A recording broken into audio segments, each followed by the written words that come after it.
যুক্তরাষ্ট্রের সাথে চলমান সাময়িক যুদ্ধবিরতিকে ইরান কেবল অবসরের সময় হিসেবে দেখেনি, বরং একে নিজেদের সামরিক শক্তি বহুগুণ বাড়ানোর সুযোগ হিসেবে কাজে লাগিয়েছে। যুদ্ধবিরতির মাঝে তেহরান তাদের প্রধান অস্ত্রশস্ত্রগুলো আরও উন্নত করতে ব্যস্ত সময় পার করেছে। দেশটির শীর্ষ সামরিক কর্মকর্তাদের সাম্প্রতিক বক্তব্যে এটা স্পষ্ট, এই বিরতি ইরানকে সামরিকভাবে আগের চেয়ে অনেক বেশি আত্মবিশ্বাসী করে তুলেছে।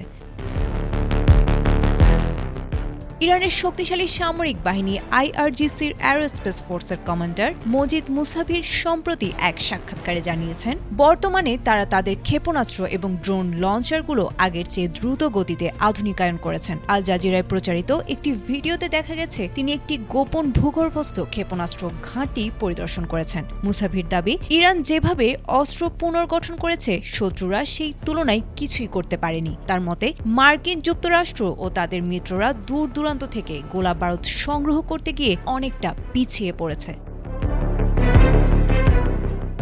অন্যদিকে ইরানের সশস্ত্র বাহিনীর প্রধান আমির হাতামি দেশের সার্বভৌমত্ব রক্ষা